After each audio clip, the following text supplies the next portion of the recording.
Attention UPSC aspirants, are you ready to master environment for the prelims? Welcome to Shankar's Telegram live series, your key to conquer UPSC prelims. Join us for a live session featuring Mr. Vijay, faculty member at Shankar IAS Academy. He's here to unveil the high priority environment topics for UPSC prelims 2024. Discover environmental related current areas of interest and the conventional areas that could be hotspots for questions. Don't miss the opportunity to gain unparalleled insights and skyrocket your preparation. Tune in to Shankar's Telegram live series and stay ahead of the curve. Let's conquer UPSC prelims together. Don't forget, the live series will start sharply at 7 p.m. on 11th May 2024, that is tomorrow.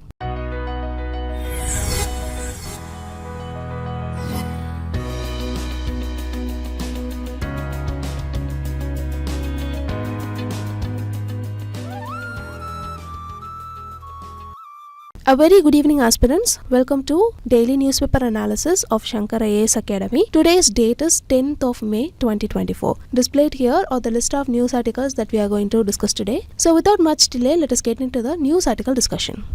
Take a look at this previous year question. Here 4 options are given and you have to find which of the option is not correct. First statement says functional chromosomes can be created by joining segments of DNA taken from cells of different species. See, this statement itself is incorrect because building a functional chromosome by combining DNA from different species involves not just physical assembly but also ensuring compatibility of genetic regulation and expression system across species boundaries. Know that different species often have vastly different genetic architectures and regulatory mechanisms, which make the functionality of such a hybrid chromosome highly unpredictable and technically challenging. So this is the reason why this statement itself is incorrect. Now the second statement says pieces of artificial functional DNA can be created in laboratory. So this process is called artificial gene synthesis. This process involves chemically synthesizing DNA based on predetermined genetic sequence. This technology is quite advanced and allows scientists to design and produce sequences that do not necessarily exist in nature. So it is giving researchers the ability to explore novel genetic modifications and their functionalities. So this statement is correct.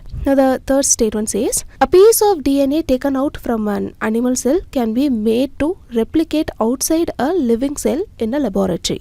Obviously, the statement is correct. Here, the statement is discussing about DNA replication technique. Know that with the modern molecular biology techniques, the replication of DNA fragments outside of living cells can be done by using processes like polymerase chain reaction (PCR). Here, PCR can amplify small DNA samples into quantities sufficient for analysis and manipulation. So, we can say this statement is correct. Now the fourth statement says cells taken out from plants and animals can be made to undergo cell division in laboratory petri dishes. This statement is also correct. We know that tissue culture is a well established method in both plant and animal research where cells can be cultured in a controlled environment outside their original biological context. This involves using nutrient rich culture media that support the growth and division of cells. So the fourth statement is also correct. So the correct answer for this particular question is option A. Option A is alone incorrect here.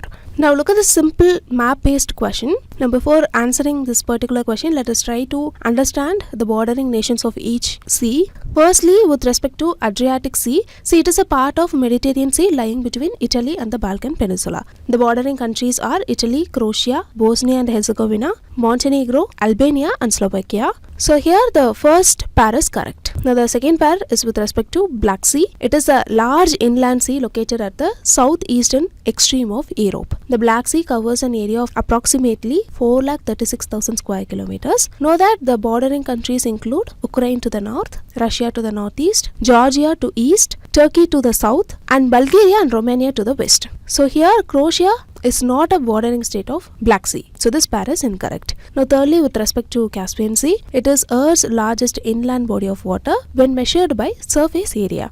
It is bordered by Russia in the northwest, Azerbaijan to the west, Iran to the south, Turkmenistan to the southeast and Kazakhstan to the northeast. Fourthly, with respect to the Mediterranean Sea, actually 22 countries and one territory. Here the one territory is Gibraltar. It is a British overseas territory. All of them have their coast on Mediterranean Sea. I have divided them continentally and displayed here. You can just go through it. So Morocco actually borders Mediterranean Sea. And finally, with respect to Red Sea, the border nations are Yemen and Saudi Arabia. They border the Red Sea to the east. On north, it is bordered by Egypt, and to the west, it is bordered by Sudan, Eritrea and Djibouti. Syria does not border Red Sea. So the fifth statement is also wrong. So here the correct answer for this particular question is option B, 1, 3 and 4 only, because only these three pairs are correct. 2 and 5 is incorrect.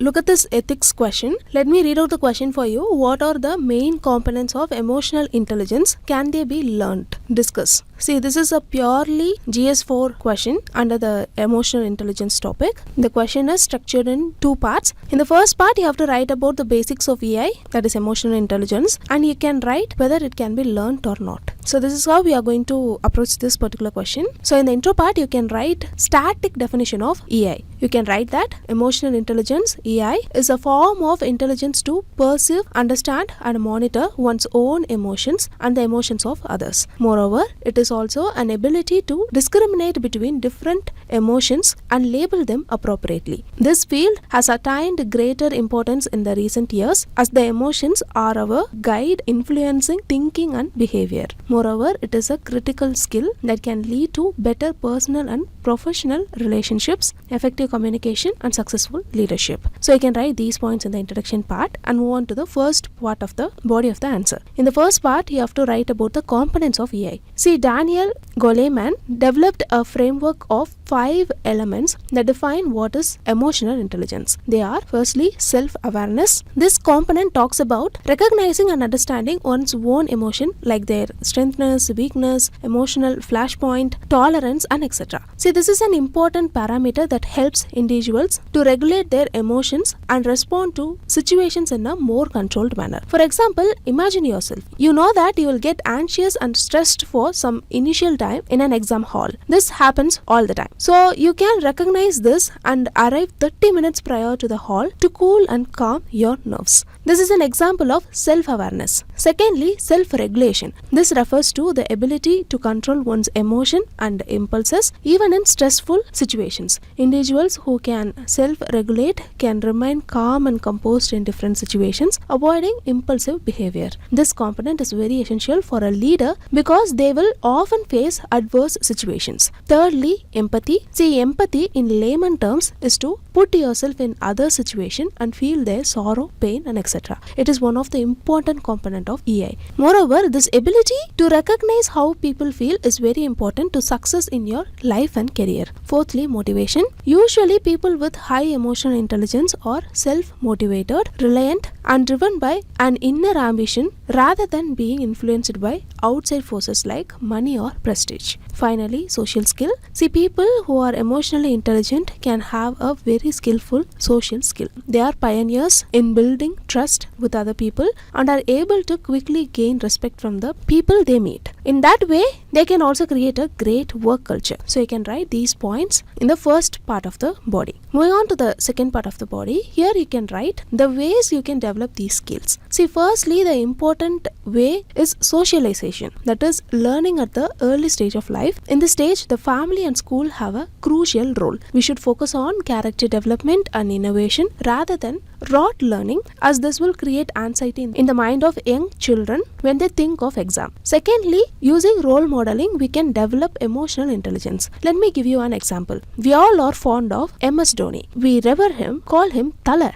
We like his helicopter shot and enjoy it. But we should learn from him as a role model in how he perceive and manage emotions and take decisions. Thirdly, we should practice self-reflection and self-awareness exercises. Nobody can be better judge than ourselves. We should always strive to learn from all quarters of the world. Finally, you should get external help by attending workshops or training sessions on emotional intelligence and related skills like communication and conflict resolution and etc. So you can write these points in the second part of your answer. I know it is like a mentoring section, but this is how the answer should be. So now moving on to the conclusion part. See, emotional intelligence is indispensable in the 21st century with potential applications like improving productivity at workplace, maintaining physical, mental health, management of relationship, and etc. A good thing is they can be taught, developed through consistent practice and motivation. So you can write these points and conclude your answer by giving a balanced perspective. So in this news article discussion, we saw in detail about emotional intelligence, what are its components and how we can develop it. So with these learned points, now let us move on to the next news article discussion.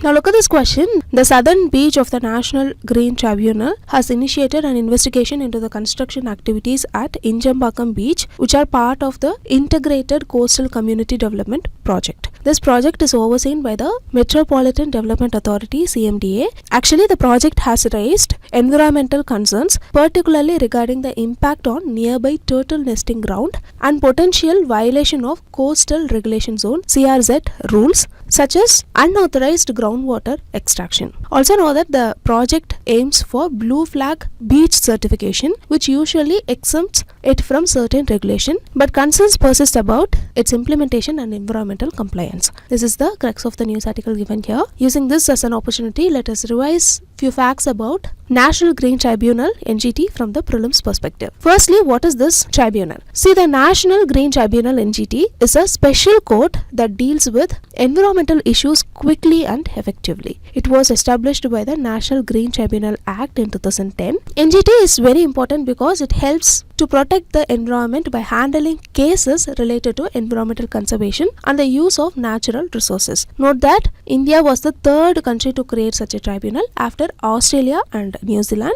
and the first developing country to do so. The NGT operates independently from traditional civil procedure, focusing on principles like natural justice and sustainable development. It can issue orders to compensate victims of pollution, restore damaged properties, and rehabilitate the environment. Decisions taken by NGT can be enforced like court judgments, and appeal against its decision go directly to the Supreme Court. The NGT has jurisdiction over civil matters under 7 key environmental laws. Okay. Also remember, NGT is required to finish cases within 6 months after they are filed. It operates from 5 locations in India, with its main office in New Delhi and other offices in Bhopal, Pune, Kolkata and Chennai. Talking about the composition of NGT, it is made up of a chairman, judicial member and expert members. These members are appointed for a term of 3 years or until they reach the age of 65, whichever comes first, and they cannot be reappointed after their term ends. Here the chairperson is alone selected by the central government, but he must be approved by the Chief Justice of India. For this, a special committee is formed by the central government to pick the judicial and expert members. Also note that the tribunal can have between 10 to 20 full-time judicial and expert members. So these are very relevant facts that you have to remember about NGT. So with these learned points, now let us move on to the next news article discussion. Have a look at this image. It shows people visiting Paniyeli Poru, which is an ecotourism spot near Kochi in Kerala during a heat wave. This place is noted for its natural beauty, where the Periyar River coming from Malayattur spreads over a large rocky area. At this point, different streams of the river merge. This setting shows a beautiful and cool place where locals and tourists go to cool off during the heat. This is the fine example of tourism of our country. So in this news article discussion, we shall focus only on ecotourism because it is frequently in news. So what is ecotourism in the first place? See, ecotourism is a type of tourism that focuses on visiting natural areas without harming them, helping to preserve and appreciate both nature and local culture. The main aim is to educate tourists about the environment and local traditions while supporting the economic and social development of local communities. Ecotourism encourages practices that minimize tourist environmental footprint and promote conservation of the natural and cultural heritage. Now let us quickly go through some of the important principles of ecotourism one by one. See, the first thing is environmental conservation. Ecotourism promotes the protection of natural environments and biodiversity, striving to minimize impact during visits. Secondly, community involvement. It involves local communities in tourism projects, ensuring they benefit economically and socially while encouraging participation in decision making. Thirdly, cultural sensitivity. Ecotourism enhances respect for for local cultures and traditions, encouraging interactions that are considerate and culturally enriching. Then education and interpretation. The approach educates visitors on the ecological and cultural values of destination through guided tours and informative materials. And finally, sustainable practice. Ecotourism adopts sustainable practices focusing on conserving resources, reducing waste and maintaining ecological balance. So these are all the very important principles that a ecotourism should be built upon. Now let us see some of the examples of ecotourism in India. See, in India, ecotourism is popular in regions rich in biodiversity and natural beauty like Himalayas, Kerala, northeastern India and the islands of Andaman and Nicobar and Lakshadweep. Places like Tenmala in Kerala, which is India's first planned ecotourism destination, cater specifically to ecotourist and outdoor enthusiasts. Also, various community-led initiatives across India like homestays in Ladakh and the Green Village project in Konama village integrate local experiences with conservation efforts benefiting both visitors and local population. So these are all certain facts that you have to remember about ecotourism,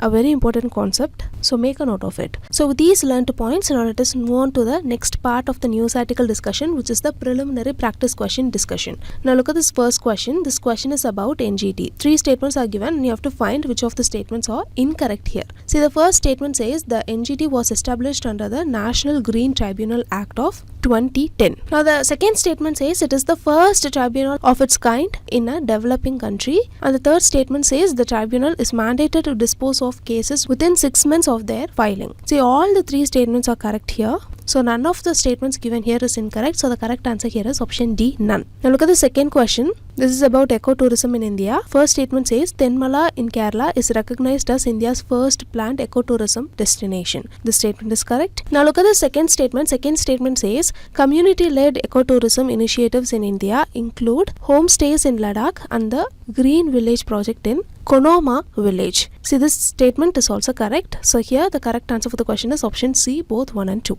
So with this, we came to the end of the news article discussion. If you like the video, hit like, do comment and don't forget to subscribe to Shankar IAS Academy YouTube channel. Now, thank you so much for listening.